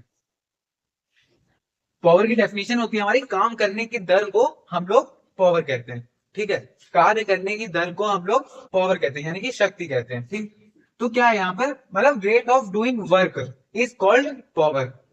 अब पावर अगर तुम्हें निकालनी है, जैसे मान लो कि तुम्हें क्वेश्चन दिया गया पावर निकालनी है, तुम क्या करोगे, तुमने कुल कितना काम किया है, कुल कार्य बटे में कुल समय, तुमने कुल कितना काम किया है और तुम्हें कितना समय लगा है वो काम करने में, उससे तुम निकालोगे पावर। अब वहां पर क्या हो रहा था कि जब नीचे से बच्चा 3 मंजिल ऊपर कार्य करके आ रहा था तो उसने किया कार्य। अब उसे लगा, जैसे मान लो बड़े वाले को लगा 5 सेकंड, 5 सेकंड तो बहुत कम हो गया। मान लो बड़े वाले को लगा यहाँ पे 20 सेकंड, ठीक, और छोटे वाले को लगा है वहीं पे 30 सेकंड। तो क्या हो रहा है कि तुमने मान लो काम किया है कितना, काम किया है तुमने मान लो 20 जूल, 20 जूल तुमने काम किया, या मान लो तुमने काम किया है कितना, 60 जूल काम किया है तुमने, मान लो 60 जूल तुमने काम किया।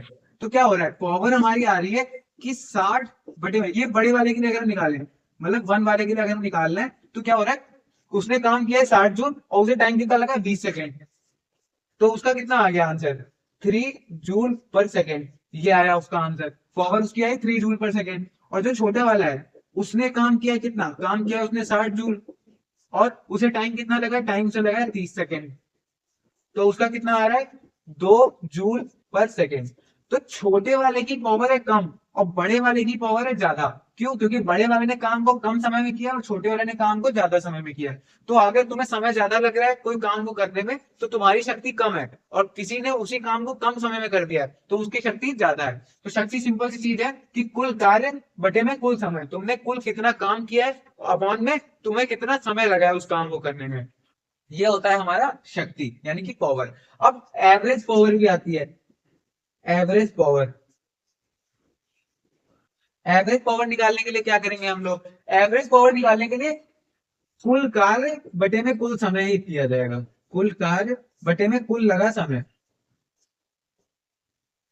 ये करके हमारी एवरेज पावर निकल के आ जाएगी। एवरेज का मतलब होता है औसत, औसत शक्ति। अगर औसत शक्ति निकालने को आएगा तो तुम ये वाला फॉर्मूला लगा दोगे, कुल कार्य बटे में कुल समय। ठीक है। अब भैया ये जो पावर होती है, पावर की हमारी यूनिट क्या होती है, पावर की यूनिट क्या होती है, यानी कि पावर का मात्रक क्या होता है। पावर का मात्रक देखो, अभी हमने पावर निकाला, ये जूल में था ये सेकंड में था, तो यहाँ पर क्या है, जूल पर सेकंड आया, तो इसकी यूनिट हो जाएगी जूल पर सेकंड। और जो जूल पर सेकंड होता है इसको हम लोग लिखते हैं वॉट, इसको हम लोग वॉट लिखते हैं। ठीक, जूल पर सेकंड को हम लोग लिखते हैं वॉट। और कई जगह तुम्हें किलो वॉट भी लिखा दिखेगा, किलो वॉट। किलो वॉट का मतलब पता है क्या होता है, किलो वॉट का मतलब होता है 10⁻³ वॉट। और कहीं पे अगर तुम्हें मेगावाट दिखाई दिखे, मेगावाट, तो उसका मतलब होता है 10⁻⁶ तुम्हें कई जगह पे दिखाई देगा, किलो वॉट भी कई जगह दिखाई देगा, मेगावाट भी कई जगह दिखाई देगा। ठीक है। तो वॉट का मतलब क्या होता है, वॉट हमारी होती है यूनिट, किसकी, पावर की यूनिट होती है हमारी वॉट। अब जिसको नोट करना है पॉज करके इसको नोट कर। अब हम लोग देखने जा रहे हैं क्वेश्चन। इस क्वेश्चन में क्या बोल रहा है, इस क्वेश्चन में बोल रहा है जैसे मान लो एक रस्सी है, यहां पर एक लड़की है, ठीक है। अब इसका मान लो वजन है कितना, वेट है इसका 400 न्यूटन। और यहाँ पर दूसरी लड़की, इसको मान लो ए है और ये है बी, यहाँ पर दूसरी लड़की है, इसका वेट मान लो कितना है 400 न्यूटन, इसका भी वेट 400 न्यूटन है। अब क्या हो रहा है, इनको रस्सी में ऊपर चढ़ना है, यहां तक जाना है, ऊपर चढ़ के इनको ऊपर तक चढ़ के जाना है यहां तक। तो इनको चढ़ने में कितना वो कितनी इनकी शक्ति जा रही है वो हमें बताना है। तो हमें क्या बताना है, पावर, पावर हमें बताना है। ठीक, अब इन्हें कितना ऊपर चढ़ना है, ये जो इसकी लंबाई है रस्सी की, ये है 8 मीटर, दोनों रस्सियों की लंबाई 8 मीटर ही है, इसको भी 8 मीटर ही है। इनको 8 मीटर चढ़ के जाना है और इसको, इस वाली लड़की को टाइम लग रहा है 20 सेकेंड और इसको टाइम लग रहा है 40 सेकेंड। तो हमें बताना है कि इसकी शक्ति कितनी है और ये बी वाली लड़की है इसकी शक्ति कितनी है। तो पहले हम देखने जा रहे हैं ए वाली लड़की की शक्ति। ठीक है, तो इसकी जब हम पावर निकाल रहे होंगे तो क्या होगा, पावर इक्वल टू क्या होता है हमारा, पावर इक्वल टू होता है हमारा एनर्जी अपॉन में टाइम। ये होता है हमारा पावर इक्वल टू, हमने बताया था अभी पावर इक्वल टू क्या था। अच्छा देखो, हमने तुमको बताया पावर इक्वल टू होता है वर्क अपॉन में टाइम, ये बताया हमने। अब अगर हमें 1 जूल वर्क करना है तो हमें 1 जूल एनर्जी की जरूरत होगी, तो इसको हम लोग ऐसे भी लिख सकते हैं एनर्जी अपॉन में टाइम। ये चीज याद रखना, ये बहुत अच्छी चीज है कि power equal to work upon time तो होता ही होता है, लेकिन अगर हमें 1 जूल वर्क करना है तो हमें 1 जूल एनर्जी की आवश्यकता होगी। तो जितना हमें वर्क करना है उतनी ही एनर्जी की हमें आवश्यकता भी होगी। तो अगर तुम्हें एनर्जी दी जा रही है तो मतलब है कि वही तुम्हारा वर्क है, उतनी एनर्जी से तुम उतना ही वर्क कर सकते हो। अगर मान लो तुम्हें 10 जूल एनर्जी दी गई है तो 10 जूल एनर्जी से तुम 10 जूल वर्क कर सकते हो। ठीक है, तो क्या होगा यहाँ पे, वर्क अपॉन टाइम की जगह पे हम लोग एनर्जी अपॉन टाइम भी लिख सकते हैं। तो पावर की हमारे ये वाली फॉर्मूला भी हो सकता है। तो अब हमारे यहाँ पे फॉर्मूला है power equal to energy upon में टाइम। इसको हम लोग वर्क अपॉन में टाइम भी लिख सकते हैं, वर्क अपॉन में टाइम। अब यहाँ पर कौन सा वाला फॉर्मूला लगेगा, यहाँ पे लड़की कर रही है कार्य, ये ऊपर चढ़ के जा रही है तो एक वर्क कर रही है, तो यहाँ पर लगेगा वर्क अपॉन में टाइम। वर्क का फॉर्मूला क्या होता है, वर्क का फॉर्मूला होता है फोर्स इनटू डिस्प्लेसमेंट अपॉन में टाइम। ये होता है हमारा वर्क का फॉर्मूला। ठीक, अब फोर्स इसको कितना लगाना पड़ेगा, अगर इसका वेट 400 न्यूटन है तो इसका नीचे के लिए वेट लगेगा 400 न्यूटन है। अब इसको अगर ऊपर चढ़ के जाना है तो ऊपर के लिए इसको कितना बल लगाना पड़ेगा, हमने बताया था 400 न्यूटन ही बल लगाना पड़ेगा। अगर ये ऊपर के लिए 400 न्यूटन बल लगाएगी तो ये बड़ा ऊपर चढ़ सकती है। अच्छा ऐसा होता है 400 न्यूटन से कुछ ज्यादा बल लगाना पड़ेगा, हमने ये भी बताया तुमको 0.00001 बल लगाना पड़ेगा। लेकिन यहाँ पर हम लोग 400 न्यूटन ही मान लेते हैं, तो 400 न्यूटन ही हम डाल देंगे यहाँ पे बल, 400 न्यूटन में बल डाल दिया। अब डिस्प्लेसमेंट इसको कितना हो रहा है, इसको ऊपर तक चढ़ के जाना है तो 8 मीटर इसको चढ़ के जाना है, तो यहाँ पे 8 आ जाएगा हमारा। इसको टाइम कितना लग रहा है, 20 सेकंड इसको टाइम लग रहा है। तो ये 0 से 0 गया, 2 1 जा 2, 2 4 जा 8, अब 4 4 जा होगा 16, तो 160 वॉट हमारा निकल के आ जाएगी इसकी पावर। 160 वॉट इसकी पावर निकल के आ गई। अब अगर हम बी वाली लड़की की पावर निकालना चाहें तो बी वाली लड़की के लिए क्या होगा, पावर इक्वल टू होगा वर्क अपॉन में टाइम। वर्क इक्वल टू होता है फोर्स इनटू डिस्प्लेसमेंट अपॉन में टाइम। इसको इसका वजन कितना है, इसका भी वजन है 400 न्यूटन, तो इसको भी ऊपर जाने के लिए कितना फोर्स लगाना पड़ेगा, 400 न्यूटन। तो 400 इंटू डिस्प्लेसमेंट इसका कितना हो रहा है 8, अपॉन में इसको टाइम कितना लग रहा है 40 सेकंड, तो अपॉन में आ जाएगा 40, 1 जा 10 जा, तो इसका आएगा 80 वॉट। इसका पावर, इसकी पावर आ गई हमारी 80 वॉट और इसकी पावर निकल के आ गई हमारी 160 वॉट। सिंपल सी चीजें समझ में आ गई है सबको कि पावर क्या होता है, पावर हम लोग कैसे निकालते हैं। ठीक, अब इसको तुम लोग नोट कर लो, हम लोग आगे देखते हैं। हम लोग एक तो बहुत ही छोटे छोटे से टॉपिक देखने जा रहे हैं, तो काफी बार क्वेश्चंस में पूछे जा सकते हैं। तो क्या है पहला हमारा, अब इसमें आ रहा है हमारा इलेक्ट्रिकल एनर्जी, यानी कि जो विद्युत ऊर्जा होती है इसको हम लोग थोड़ा अलग तरीके से नापते हैं। इसकी जो यूनिट होती है वो थोड़ी अलग होती है। क्यों अलग होती है, देखो ऐसा है, हमने बताया कि एसआई यूनिट होती है एक चीज। अब एसआई यूनिट इसकी क्या होती है, एनर्जी की, एनर्जी की एसआई यूनिट होती है हमारी जूल्स, जूल्स होती है हमारी एसआई यूनिट एनर्जी की। लेकिन ऐसा होता है अगर हम जूल्स में नापे इलेक्ट्रिकल एनर्जी को तो बहुत ही बड़ी बड़ी वैल्यूज आ रही होती है। तो हम लोगों ने क्या किया, इसको नापने के लिए एक अलग से ही रख दिया कि अगर इसको हम लोग इस चीज में नापेंगे तो ज्यादा अच्छा रहेगा। इसको हम किस में नापते हैं, इसको हम लोग नापते हैं किलोवाट पर, किलोवाट आवर में, किलोवाट आवर में नापते हैं। 1 किलोवाट आवर जो होता है वो कितना होता है, 3.6 into 10 to the power 6 joules होता है। अब खुद देख लो तुम लोग कि 1 किलोवाट आवर इतना होता है, तो इतने का मतलब तुम्हें समझ में आ रहा है, इतनी बड़ी बड़ी चीज यूज करनी, उससे अच्छा हम लोग 1 किलोवाट आवर यूज कर लें। अब क्या हुआ यहाँ पे, देखो पावर इक्वल टू हमारे क्या आया था, एनर्जी अपॉन में टाइम आया था, एनर्जी अपॉन में टाइम आया था, याद है सबको, अभी हमसे बताया था एनर्जी अपॉन में टाइम आया था। अब ये बता रहे कि 1 किलोवाट आवर आया कहां से, ये यूनिट आई तो आई कहां से, ये यहां से आती है। अब क्या होगा, एनर्जी इक्वल टू हमारी कितनी क्या हो जाएगी, पावर इंटू टाइम हो जाएगी। और पावर की यूनिट क्या होती है, वॉट होती है। अच्छा देखो, पावर की यूनिट वॉट होती है, हमने बताया इसको हम लोग किलोवाट भी लिख सकते हैं, तो हम इसको लिख दे रहे हैं किलोवाट। ठीक है, इसको हमने लिख दिया किलोवाट। किलोवाट भी क्यों नाप रहे हैं, हमारी मर्जी भैया, हम तो किसी भी चीज में नाप सकते हैं ना, उसको किलोवाट रख ले, मेगावाट रख ले, कुछ भी रख ले, हम लेकिन यहाँ पे रख रहे हैं किलोवाट। ठीक, अब टाइम है, टाइम को हम किस में नापते हैं, टाइम को हम सेकंड में नापते हैं वैसे तो, लेकिन यहाँ पे हम मान लो आवर्स में नाप रहे हैं, आवर्स में हम नाप रहे हैं। तो क्या हुआ, ये हमारा आ गया किलोवाट आवर, एनर्जी की एक यूनिट आ गई हमारी किलोवाट आवर। ठीक है, अब भैया ये किलोवाट आवर को लाने के पीछे का रीजन क्या था, एक रीजन तो ये था बड़ी बहुत बड़ी बड़ी वैल्यूज आ रही थी जूल्स में हमारी, इसलिए हम 1 किलोवाट आवर में ले आए। अब देखो तुम लोगों ने घर में देखा होगा मीटर, सबके घर पे मीटर लगा होता है, इलेक्ट्रिसिटी वाला मीटर लगा होता है, उसमें ऐसे करके नंबर्स होते हैं कुछ, वो नंबर चलते रहते हैं, और फिर तुम लोग का जितना होता है उस हिसाब से तुम्हारे पास घर पे आता है बिल कि इतने यूनिट, जैसे मान लो तुमने 2 यूनिट खर्च किया है तो तुम्हारे 2 यूनिट का बिल आएगा कि तुम्हें उतने रुपए देने हैं। अब ये यूनिट वाला सीन कहां से आ रहा है, देखो, जो मीटर होता है, मीटर हमें क्या बताता है? मीटर हमको बताता है कि हमने कितनी एनर्जी खर्च की है। ये नहीं बताता है मीटर कि हमने कितनी इलेक्ट्रिसिटी खर्च की है या कितने वोल्टेज हमने खर्च किया है। ये बताता है कि हमने कितनी एनर्जी खर्च की है, कितनी एनर्जी हम यहाँ से यूज करके खर्च कर दे रहे हैं। तो ये चीज बताता है। ठीक। अब क्या हो रहा है, अगर ये 2 यूनिट हमने खर्च किया है तो क्या होगा? 2 यूनिट का मतलब पता है क्या होता है? 1 यूनिट का मतलब हम बताते हैं क्या होता है। 1 यूनिट का मतलब होता है 1 किलोवाट आवर। ये होता है 1 यूनिट का मतलब। तो लोग जैसे बोल रहे हो ना कि 1 यूनिट खर्च हो गया, 2 यूनिट खर्च हो गया, तो 1 यूनिट का मतलब होता है 1 किलोवाट आवर। तो इसीलिए हम किलोवाट आवर को लेके आए थे यहाँ पे कि हमें ये नापना आसान हो जाए। वरना हम लिख रहे होते 1 यूनिट का मतलब ये होता है। अब ये चीज तुम लिख रहे हो और ये चीज तुम लिख रहे हो, कितना आसान है, ये वाली चीज ज्यादा आसान है तुम्हारे लिए। तभी हम लोग 1 किलोवाट आवर को लेके आए यहाँ पे। अब 2 यूनिट तुमने खर्च किए, तुम सिंपली बोल सकते हो 2 किलोवाट आवर तुमने खर्च किया है। ठीक है, समझ में आ गया।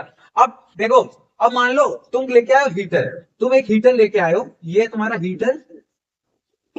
और हीटर कितना है? 100 वाट का, 1000 वाट का है मान लो। 1000 वाट का है हीटर तुम्हारा। 1000 वाट का मतलब क्या होता है? 1000 को हम लोग 10 to the power 3 वाट लिख सकते हैं। तो इसको हम लोग क्या लिख सकते हैं? 1 किलोवाट, ये लिख सकते हैं। ठीक। अब ये 1000 वाट का है, यानी कि 1 किलोवाट का है। तो अगर तुमने हीटर, 1 किलोवाट का जो हीटर है, उसको 1 घंटे के लिए चलाया, तो क्या होगा? तुम्हारी जो एनर्जी निकलेगी वो कितनी निकलेगी? 1 किलोवाट के हीटर को तुमने 1 घंटे के लिए चलाया, तो तुम्हारी एनर्जी निकलेगी 1 किलोवाट। तो अगर तुम 1 किलोवाट के हीटर को 1 घंटे के लिए चला रहे हो, तो तुम्हारी जो एनर्जी निकलेगी वो निकलेगी 1 किलोवाट और। ठीक है। अब ये एनर्जी निकली है, तो इसका मतलब है तुमने 1 यूनिट खर्च कर दी है।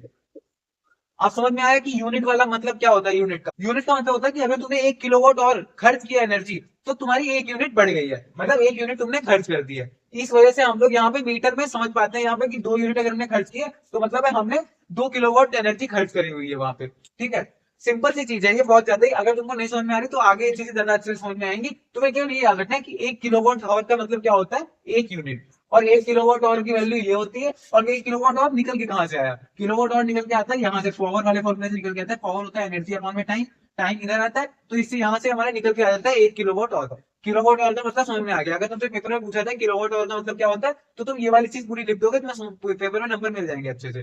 ठीक है। अब जिसको नोट करना है, पॉज करके इसको नोट करके हम लोग एक दो टॉपिक और देख लेते हैं। अब हमारे पास एक दो क्वेश्चन आते हैं, देखो। सबसे पहला क्वेश्चन हम लेते हैं कि मान लो तुमने खर्च किए 250 यूनिट। 250 यूनिट तुमने खर्च किया है, तो तुम्हें बताना है कि तुमने कितनी एनर्जी खर्च की है। वो भी तुम्हें बताना है, किसमें? जूल में बताना है तुम्हें। ठीक।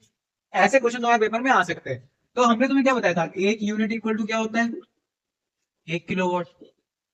और 1 किलोवाट और होता है 1 यूनिट का मतलब। और 250 यूनिट का मतलब क्या होगा? 250 किलोवाट और ये जो ये 1 किलो 250 किलोवाट और है, ये हमारा एनर्जी है। और हमने तुम्हें एक और चीज बताई थी, 1 किलोवाट और क्या होता है? 3.6 into 10 to the power 6 joule. तो 250 किलोवाट और क्या होगा? 250 into 3.6 into 10 to the power 6 joule. ये तुम्हारा निकल के आ गया कि तुमने कितनी यहाँ पे एनर्जी खर्च की है, वो भी जूल में। ठीक है, निकल के आ गया ये वाली चीज। अब एक चीज आती है हमारे सामने कि जो हमारा पावर था, पावर और जो वेलोसिटी है, यानी कि वेग, शक्ति और वेग में संबंध हमें बताना है यहाँ पे। ये वाली चीज भी तुम्हारे सिलेबस में दी गई है कि शक्ति और वेग में तुम्हें संबंध बताना है। अब देखो, तुमने पढ़ा अभी पावर इक्वल टू क्या पढ़ा तुमने? वर्क अपॉन में टाइम। ठीक है। और वर्क क्या होता है? एफ इंटू एस बाय में टाइम। और तुमने ये चीज पढ़ी थी, वेग क्या होता है? वेग होता है डिस्प्लेसमेंट अपॉन में टाइम। ये होता है हमारा वेग। तो डिस्प्लेसमेंट को हम एस से दिखाते हैं और टाइम को टी से दिखाते हैं। ठीक। तो क्या हो रहा है यहाँ पे? एफ इंटू एस अपॉन में टाइम। तो ये वाला जो है एस अपॉन टी है, यानी कि P इक्वल टू हमारा आया F इंटू एस अपॉन में टी। तो एस अपॉन में टी हमारा हो जाएगा वेलोसिटी। तो F इंटू वी हो गया हमारा पावर। अगर तुमसे पेपर में पूछा जाए कि वेग और पावर में संबंध बताओ, तो वेग और पावर में संबंध हमारा ये आता है। तो पावर इक्वल टू हमारा क्या होता है? F into V. ये होता है हमारा पावर का फॉर्मूला। ठीक है। एक पावर का फॉर्मूला ये है और एक पावर का फॉर्मूला ये वाला है। ठीक है। आसान सी चीजें समझ में आ गई है सबको। और ये वाली चीज जरूर याद रखना कि यूनिट एक यूनिट का मतलब क्या होता है, 1 किलोवाट आवर मतलब होता है। इस चैप्टर में काफी सारी चीजें ऐसी हैं जो तुम लोग को लगेगा भैया ये सारी चीजें कुछ ज्यादा ही नई हो गई है हमारे लिए, हमको ये समझने में थोड़ा मुश्किल हुआ है। तुम लोग लेक्चर को 1-2 बार देखोगे तो तुम्हें वो सारी चीजें समझ में आ जाएंगी। और एक और चीज है कि इस चैप्टर में तुमने जो भी पढ़ा है ये सारी चीजें तुम 11th में बहुत अच्छे से पढ़ने वाले हो, मतलब बहुत ही इलेबोरेटेड फॉर्म में पढ़ने वाले हो। उसमें क्या होगा, उसमें जैसे अगर हमने ये वाली चीज हल्की सी पढ़ाई है अभी तुम लोग को, क्योंकि तुम्हारे सिलेबस में हल्का सही है। अभी 1 किलोवाट आवर वाली जो चीज है, ये वाली चीज तुम लोग 11th में बहुत ही ज्यादा पढ़ने वाले हो, बहुत अच्छे से आएगा ये वाली चीजें। तो 11th क्लास में तुम लोग को ये सारी चीजें बहुत ही ज्यादा अच्छे तरीके से पढ़ने को मिलेंगी, क्योंकि बहुत ही ज्यादा डेप्थ में है तुम्हारे 11th क्लास में। अभी तुम लोग का क्लास 9th है, 9th के हिसाब से ये सारी चीजें बहुत ज्यादा थोड़ा ऊपर हो जाती है, मानते हैं, लेकिन ये सारी चीजें इसलिए है 9th क्लास में ताकि तुम लोग को 11th क्लास में कोई डिफिकल्टी ना हो। 11th क्लास में जब तुम पहुंचो तुम्हारे दिमाग में कुछ कुछ हो कि हाँ 1 किलोवाट आवर क्या होता है, वॉट का मतलब क्या होता है, पावर होता है, ये वाली चीजें तुम्हें समझ में आनी चाहिए वहां पे, इसलिए ये 9th क्लास में तुम्हारे हैं। बाकी तुम लोग मेहनत करते रहो, सब कुछ हो जाएगा, सब हो जाता है मेहनत करने से। तो पढ़ाई पे ध्यान देते रहो, सब हो जाएगा। ये वाली चीजें अगर तुम्हें लगता है नहीं समझ में आएगी तो लेक्चर को 1-2 बार देखोगे तुम्हें सब समझ में आ जाएगा अच्छे से। और नोट्स अच्छे से बनाओ अपने, और क्वेश्चन प्रैक्टिस करते रहो अच्छे से। एनसीईआरटी में जितने भी क्वेश्चन है वो सारे क्वेश्चन अच्छे से लगाओ, सारी चीजें हो जाएंगी। पेपर बहुत ही ज्यादा अच्छे से जाने वाला है तुम लोग का, टेंशन मत लो, बस पढ़ाई पे ध्यान दो और अपने ऊपर भरोसा रखो, सब हो जाएगा। ठीक है। और हाँ, अगर लेक्चर पसंद आया तो लाइक कीजिए, सब्सक्राइब कीजिए और शेयर कीजिए अपने दोस्तों तक, ताकि ये सारी चीजें तुम्हारे दोस्तों को भी बहुत ज्यादा अच्छे से समझ में आए। और हाँ, बेल आइकन जरूर दबा दीजिएगा ताकि ये चीजें आपसे छूट ना जाए। Thank you for watching this video. जुड़े रहिए चैनल के साथ, बहुत सारी इंटरेस्टिंग चीजें आपको मिलने वाली है इस चैनल पे। चलिए मिलते हैं फिर नेक्स्ट क्लास में। Thank you for watching this video.